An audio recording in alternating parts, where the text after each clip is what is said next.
You know, when you first come out to a forest, all you see are trees, and they all look the same. It's only after you spend time, repeated visits, that you begin to notice the subtle differences in the bark color, in the form of the trees. Um, you begin to notice defects, tops missing, trees that are dead. You notice the differences at the different times of year. You begin to understand the finer scale detail of the forest. And it's that way with anything. Over time, you get more familiar with it and you get a better understanding. Forests are very complex, and I don't believe there's any two forests that are alike, even in the same where the same species are growing and even in the same climates. Each forest has a different story to tell, and actually, don't think I'm crazy here, but I think the forest talks to you. Not in the weird woo-hoo way like Fangorn Forest, Ents talking, but the forest has a story to tell, and each component tells a different story. The trees tell one story, the understory and the brush tell another story, the soil tells a story. Even the landscape itself, the mountains, the shape of the slope, and the aspect in relation to the sun, they all tell a different story, and they're all speaking. Sometimes they're speaking crossways with each other, and sometimes certain elements are happy and other elements are unhappy. And that's really the challenge, is looking at the forest and trying to understand those elements, what they're trying to tell you. What happens all too often is we come into the forest and impose what our will on the forest, or we see only what we want to see instead of what the forest is telling us.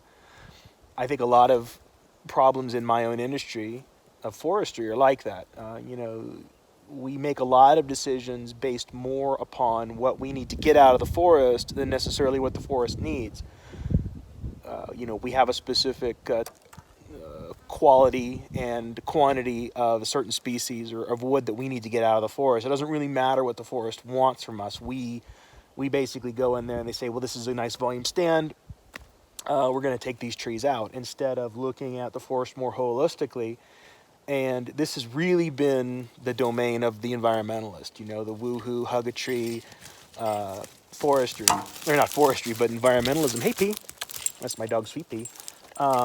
Yes, you're a good girl. So, but there is a responsibility that we have to the forest. The forest gives us something, and we have to try to give something back to it. If we don't care for the forest and provide for its fundamental needs, there's no way that it can provide for us. So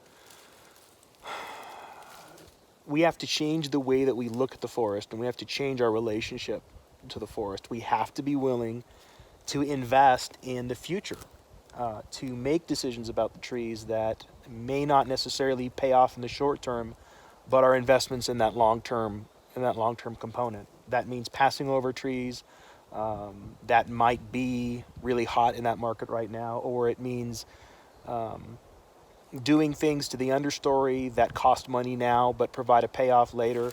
We have to do a lot of listening, and we don't do enough of that. We don't do enough of that anywhere in our world. We don't listen to anybody or to anything. We just do what we want to do, and that's the challenge, is to take the time, and we don't take enough time, because I think the people that do, even those that try, eventually they get frustrated, either that they're not getting an answer or they're not getting the answer that they want.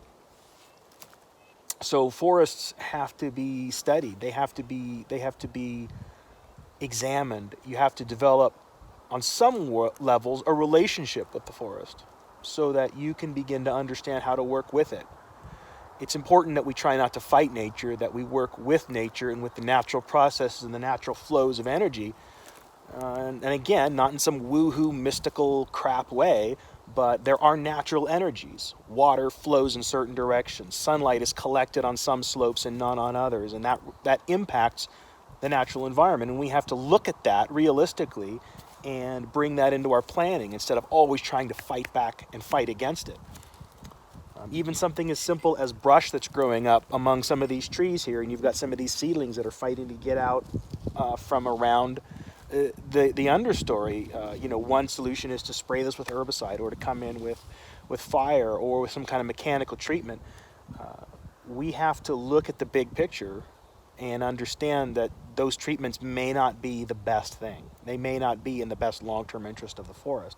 And that decision and the answer to that is probably going to be different depending on your circumstances. So we can't throw out one treatment over another, but we really have to look at big picture and try to understand what we're doing out here. So that's kind of where I'm coming from, is just the idea of trying to slow down, understand that the forest is complex. The forest has a story to tell if only you will sit down and listen.